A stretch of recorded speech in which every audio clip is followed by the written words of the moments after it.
This is the Game of Life.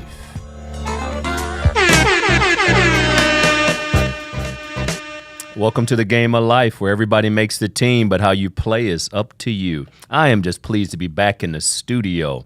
I got to tell you that, growing up, I used to hear this song, Rudabeh, Gatorade commercial, I want to be like Mike. And so I'm playing basketball and get a rebound. I come down and my right Achilles said, "Not today, my friend." So I'm sorry to hear that. That's Gale. but I'm pleased to be back in the studio, and I tell you what a way to start this new show. This is season 1, episode number 8, and I have with me the wonderful, the awesome, the talented Rudabeh Shahbazi, CBS 4 news anchor. So Rudabeh, welcome to the show. Thank you so much. I'm so honored to be back with you, for your return. Your triumphant return, Gale. I got a scooter in the studio as well. I don't know if it's on camera, but we're going to just go with it. I dig your scooter. You got to learn to do some tricks on the scooter. I got to be careful too, Rudabeh. Now, CBS 4, what an awesome partnership. And you all do something called Mentoring Matters. Tell us about it, Rudabeh. Well, it was a partnership. We started with you. We thought a lot about it. We met with a lot of people, and then we kind of circled back with you guys, with Big Brothers Big Sisters, because we really admired your work. We loved what you were doing, and really it's just a chance to profile and kind of recognize all of these amazing people who lend their time and their energy and mentor people who might not have the same opportunities that they have, and kind of guide them and lead them on their way, which is exactly what you guys do. So you guys have been so great and so helpful, providing us with people to profile. Yes. And, throughout that initiative, I became a big myself. After I talked to you, I couldn't say no. It was it was just so impressive hearing about everything. And so every week we profile a mentor and a mentee, and we try to kind of tell different stories, a range of different stories, different ages, different types of people who are successful in different realms of the world. And it's been really inspiring. It's been really amazing. And people who watch it write in and ask us how they can get involved and how they can mentor someone. We get parents writing in saying, "I need a mentor for my kid because my kid's just out of control." And then we have a lot of people in the community who just never had any kind of recognition, and someone will write in and say, for 20 years, my neighbor has been mentoring kids and making such a difference in the community. And so we've found a lot of people in South Florida who have been doing amazing things, and we're just telling their stories. So. And we just want to just do a special shout out to Adam Levy and the entire team at CBS 4 and Rudabeh. You guys do such a great job just sharing those stories because it's impact. And think about this. I mean, when you think about the news, there's so much to report, and some things aren't always so touchy-feely or positive. Right. And so the fact that you all are taking time out, highlighting stories that really speak to the impact, the positive impact people are making, we got to start by just saying thank you. Oh, well, thank you. You guys have been really helpful. You've provided us with different, mentor-mentee pairs and matches, and given us great ideas. And really, it all came together with the help of everyone from Big Brothers Big Sisters. It was kind of just, we're feeling our way out, feeling how we were going to tell these stories and how we we're going to do it. And you guys really made it all come together. We're a good match. And it is true. We tell so many, horrific stories every day, unfortunately, because we have to report the news, and a lot of terrible things are happening, and then it kind of lifts you up when you have that story at the end of the 5 o'clock newscast, the mentoring matters. For everybody that's listening to this show, recognize all of us have had somebody that mentored us, that gave us that coaching, that guidance, that counsel. So what an appropriate name, because mentoring matters. But let's take a step back and talk about Rudabeh. What's your journey to South Florida look like? South Florida. Tell us about Rudabeh.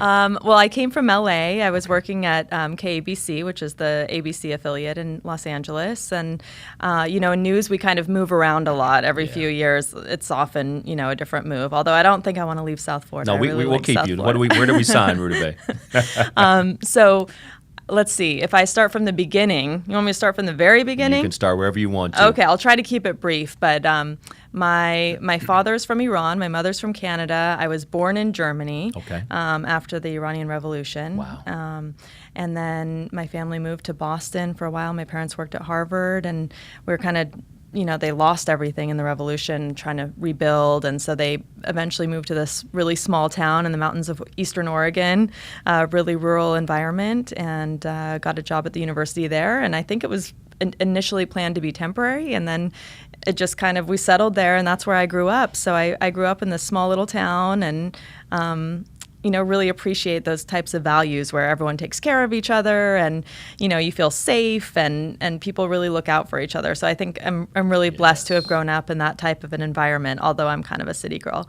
And after that, I moved to LA. I went to Pepperdine University. Big shout out to them. They're going through so much right now after the shooting and the fires. Yes. And then I worked on documentaries, and then I went to grad school at Berkeley, at journalism school there, and then I got my first job working behind the scenes, running printer paper and getting coffee and fetching food. Paying your dues. Yeah, paying my dues at KTVU, which is used to be the CNN affiliate. Now it's owned by Fox. Okay. After that, I got my first on-air job in Washington State, shooting, editing, driving, reporting, all of that stuff, still paying the dues. And then I went to Phoenix and did a lot of interesting work there. I worked on the border a lot. And it was a really interesting time with immigration and all of that. And then I returned to LA after that, and then now I'm here. I took the job in South Florida, and it was good choice. I love it here. You certainly paid your dues. Was it always your goal to be in front of the camera, or just any aspect of journalism or communication? That's actually a really interesting story, because I never thought that I would be in TV in general, and definitely not on camera. I was really interested in documentary filmmaking. That was really kind of my forte and what I was pursuing. And when I was in journalism school, I had an internship in Cairo, Egypt, between my first and second year at a newspaper there, and my father got really sick. So I ended up canceling the internship over the summer and being with him, and that ended up being his last summer. So I didn't fulfill the internship. Had a lot of tumult in my life, and when I came back to school, I still needed the internship, and my professor said, just go to the local TV station, just fulfill your internship there while you're taking classes, because most people did it in between the first and second year. So that's how I got into TV. I walked into the newsroom, I walked into KTVU, I didn't know anything about it. I really didn't know anything. I was clueless, and this was already, I was already in graduate school. So I kind of got a late start in that way, but I really enjoyed it. I loved how fast-paced it was. I loved how different, how exciting it was. And so that's really how I got into TV. It was kind of a freak thing that just evolved, but I fell in love with it. Now, I see you on the news, and you're so polished. You're doing your thing. Thanks, Gale. What's the biggest mistake you've made? Oh, my goodness. On TV. What did you... Name a mistake, I probably made it. I've made a lot of mistakes. One that stands out is... So I used to shoot and edit all my own material, I did that for like 10 years. And this was my first job in Washington State. We carried around those big cameras in the snow and everything like that. And I was at a used car dealership telling the story of the economy impacting car dealers or something like that. And the camera, I just looked back, and I hadn't secured it properly as I was miking the people. And I looked back, and it was just in slow motion, just falling in slow motion. An action scene from a movie. And I ran to grab it, and I missed it, and the whole thing just shattered. This is live TV? This wasn't live, but it was a $75,000 camera or something like that. So what did you do after you got fired? I thought I was going to get fired. I definitely thought I was going to get fired, but we have our moments. What gets this? No, let me give you my moment. So I was a sportscaster. Well, I did the sports announcements for E.L. Bowser High School in Toledo, Ohio. And so the principal asked me to come in and do the announcements. He said, I like your voice, Gale. I'm like, okay, let's do it. And so I mispronounced my own name. I'm like, the track team was led by Gale Nielsen. And he looked at me, he's laughing. I'm like, that's you? That's tame, though. That's a tame mistake. Okay, but that's as far as I can go. Because a lot of people listening probably didn't even know that you did anything wrong. I was so embarrassed. In my English honors class that I went to after the announcements, they were like, what's up? You don't even know your own name? So kids are ruthless. Yeah, in this 24-hour news cycle, Rudabeh, it's just like there's news all the time. All the time. And sometimes, sadly, most of the news is not all that positive, if you will. And that's just, again, it is what it is. But mentoring and the mess. We talked about mentoring matters, but who mentored you, Rudabeh? Well, I had a lot of mentors. Definitely my father was a huge mentor. I mean, just in terms of work ethic and watching him rebuild his life after everything that my parents went through, and touching a lot of people. He was a professor and an archaeologist, and after he passed away, so many people came out of the woodworks and said, he changed my life. He changed the trajectory of my life and made such a difference in my life, and those things that you kind of don't see on a daily basis. So he definitely was a huge mentor for me. And then in journalism, I had really great professors, and I had people in newsrooms when I was the little plebe getting people lunch and stuff who took notice and took time out to, mentor me and take me out on shoots with them. I had photographers who would take me out after their shifts in the middle of the night. We'd just listen to scanner traffic and crime in Oakland and go out and shoot. And, people who really didn't have to take the time aside to be with me and show me the ropes, who did. And I'll always remember it, and for them, I'm sure it was at times annoying to have this person tagging along with them. But right. For me, it made all the difference in my career and got me the jobs that I needed and got me the resume tape that I needed. So I'm super appreciative. And I don't even know if they remember or know kind of the impact they made, So there have been probably people at every single station where I've ever been, and my journalism professors along the way in both graduate school and college who really kind of got me on that track. And I think what's so important is to have someone who inspires you, to have someone who believes in you, who's going to give you positive feedback as well as, constructive criticism, to have someone who really thinks that you can do it and succeed, because sometimes there are times when you don't think you can succeed. That's exactly right. Yeah. Have you ever had a chance to thank any of your mentors? I have. I've been back to my, to my college and seen my retired professors and written them emails, but I still think it's hard to drive home the impact that they've really made. And it's a gift that keeps on giving. Yeah, absolutely. As we enter this holiday season, mentoring. And so not only does mentoring matter, people have invested their time in you, and now the fruits of their labor, their time, is paying off every single day as you mentor. Absolutely. And that's something that I found with the Mentoring Matters series. So many of the people we profiled from Big Brothers, Big Sisters, they said, oh, well, someone mentored me. There and you so go. now I feel an obligation to mentor other people. Not an obligation, but a desire and an inspiration. I shouldn't call it an obligation. But so many of them, when we tell their stories, we realize that it's all a big circle back, that without the guidance that they had and the inspiration that they had from someone, they probably wouldn't have given back in the same way or appreciated the power it can have. And that's the message I want people to understand in this mentoring podcast. And we call it the game of life, Rudabeh, because in life, everybody makes the team. Yes. Think about that. We live in a society where, everybody gets a participation trophy and all of that, but we need to work hard.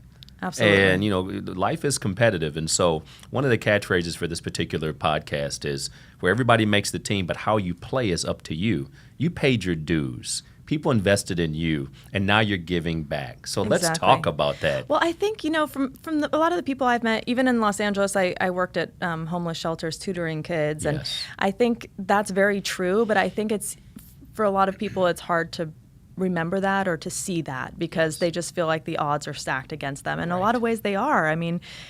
You can work really, really hard and get out of it, but you have to work really, really hard and get out of it. And there's no question that the odds are stacked against some people who don't have the modeling. They don't have a father who taught them how to work hard. They don't have parents who went to college. They don't have parents who might be available for them to do homework and show them.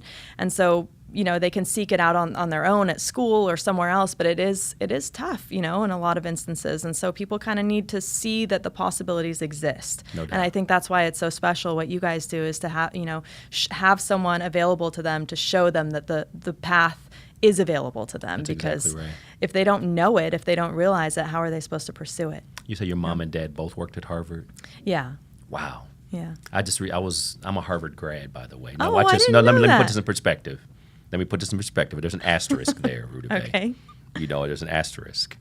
I was one of 162 CEOs that were able to attend an executive education course back in July of this year at Harvard. That's and amazing. I tell you would have thought I just received my PhD from Harvard, but I got a certificate to prove it as well. But it was an incredible learning experience. 18 cases in 6 days, Harvard Business Review cases. Wow. So shout out to Harvard University. That's amazing. Because that's part of your story. Congratulations. But thank you. But the point I'm making is when you start talking to people, we have much more in common than we are. So as we talk diversity, and when kids are mentored, when adults take time out, you just start talking about. I lived in California. Mm-hmm. You mentioned Oakland. I was out in the Bay Area, Harvard University, and I want people to recognize, and the kids and the bigs and those who listen to this podcast, when we just get to know people, it's amazing. It is. And when you stay in touch with people too. Yes. You know, people who impact your life, you might move on to a different chapter, you might move somewhere else geographically, but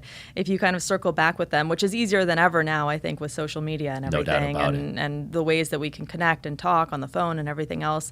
But you know, if you stay in touch with people, life circles back in really strange and wonderful ways. No doubt about it. Rudabeh, we're going to take a 60-second break. We're going to come back, and we're going to talk about your little sister. Okay. We're going to talk about you as a big sister.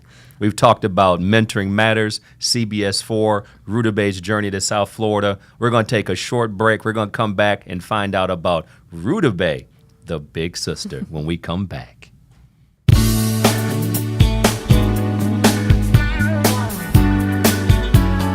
Hey, this is Gale Nelson, President and CEO of Big Brothers Big Sisters Miami, the host of The Game of Life, where everybody makes the team, but how you play is up to you.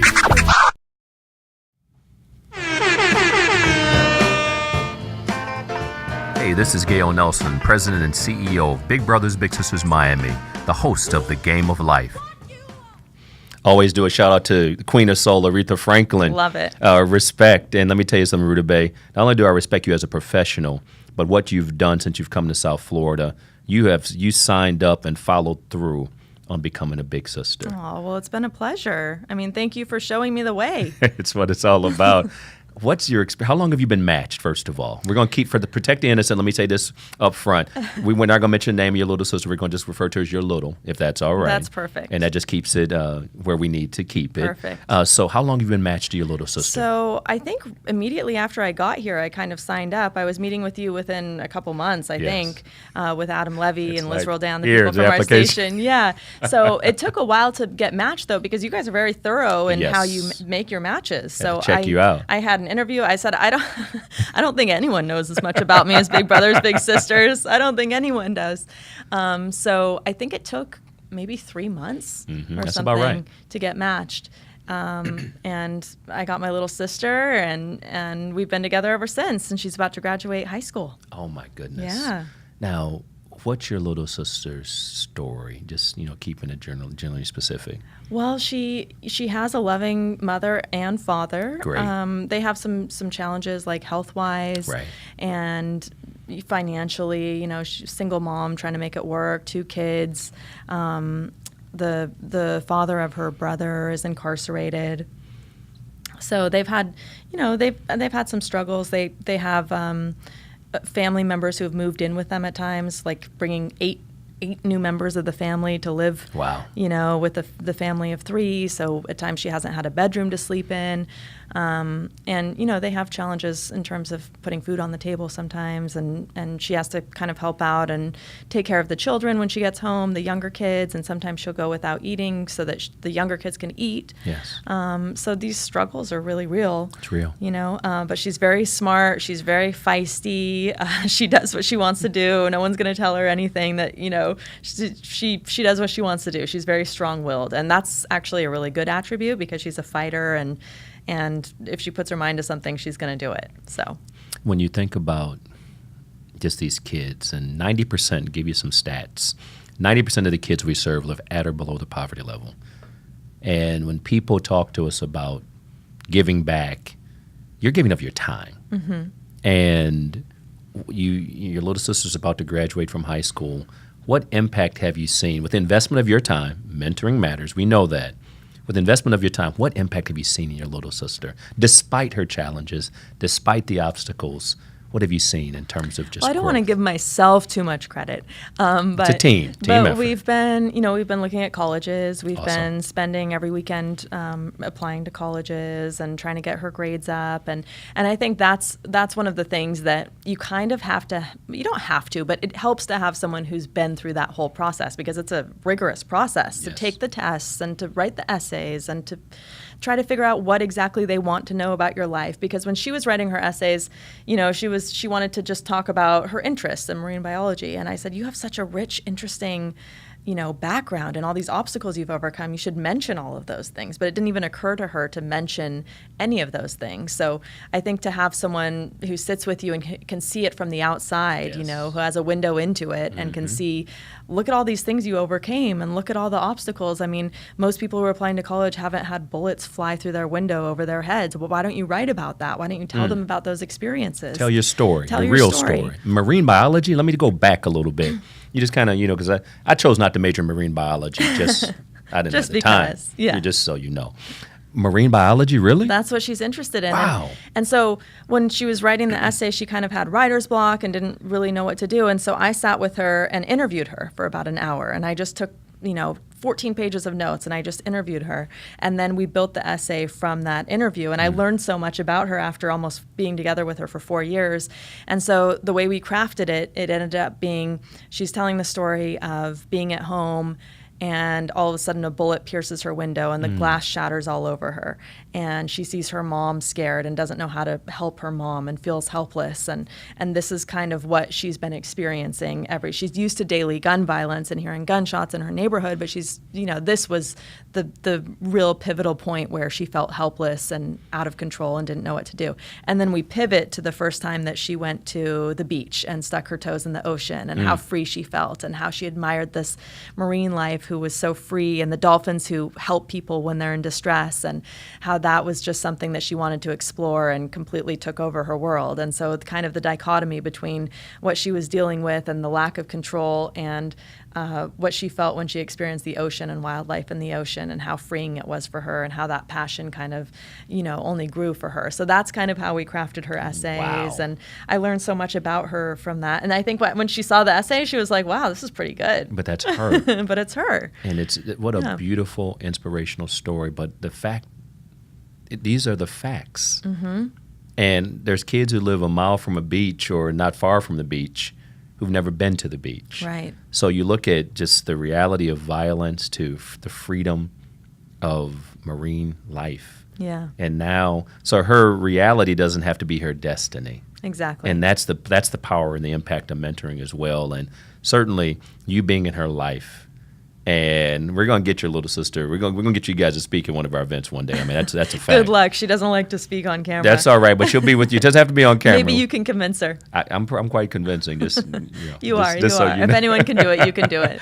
But what a powerful story. What schools is she interested in? Has she gotten to that point yet? Yeah, we've been applying. So she's been accepted to Miami-Dade. Hey, all right. Yeah, and shout out to Miami-Dade. She loved UM. We went to the informational session at UM, and she said, "This is my school. This is where I want to be." She's owning it. And to see her kind of light up when she saw the possibilities and saw the dorms and saw the different programs and learned about everything, to see her kind of realize that, wow, this could be my destiny. This is a possibility, and I could be living here on this campus, was really special. So she's looking really at all the schools in Florida. We're applying to casting a wide net, and then we're going to see where it goes. And you're with her every step of the way. I'm trying to be, yeah. No, that's great. There are some things that, I was like, you have to go see your counselor. You have to get a letter of recommendation. That's right. I can't do that part. That's right. With you. So she knows what she has to do, and I think that there are times when it's easy to get discouraged and overwhelmed by the whole process when it's unfamiliar to you. Sure. So that's the challenge we're just trying to navigate, and we're just taking it step by step. Imagine kids who just have, it's intimidating for the parents. Oh, yeah. It was intimidating. It's intimidating for anyone, really. Exactly. But if you don't have someone can guide you through it, who's been there, it's really hard. No doubt about it. It's hard to be a teenager in general. It's tough being a teenager these days. Yeah. It really is. One more question for you, Rudabeh. What would you say to someone who says, I thought about mentoring, but I just don't have the time. I don't have the time. You've heard that before? I heard that I just all the time. don't have the time. What would you Yes. say to someone who has that mentality? If you want to do something, you make the time. Everyone makes time to do something that they don't have to do. Everyone does. Everyone can. And it just depends what your priority is. Maybe you skip that TV show. Maybe you don't do the laundry that day. Maybe you get a babysitter that week. Maybe, you can carve out time if you make it a priority. And it's just, that's an excuse. Sounds like an excuse to me. And maybe you sleep 2 hours less that week. Maybe, there are different things that you cut out and you rearrange, and it's really not that much time.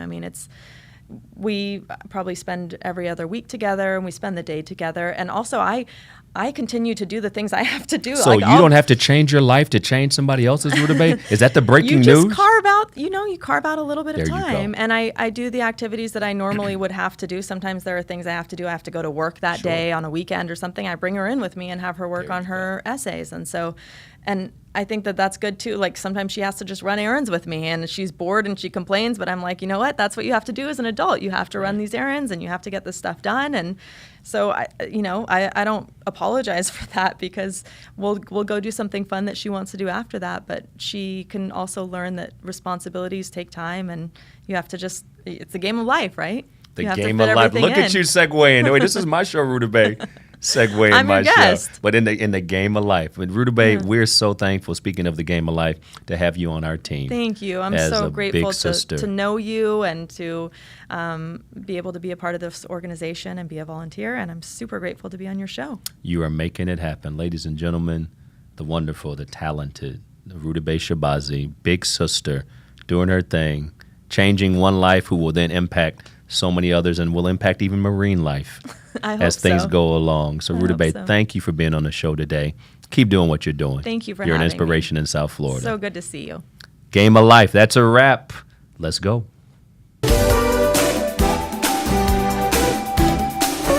This is the Game of Life.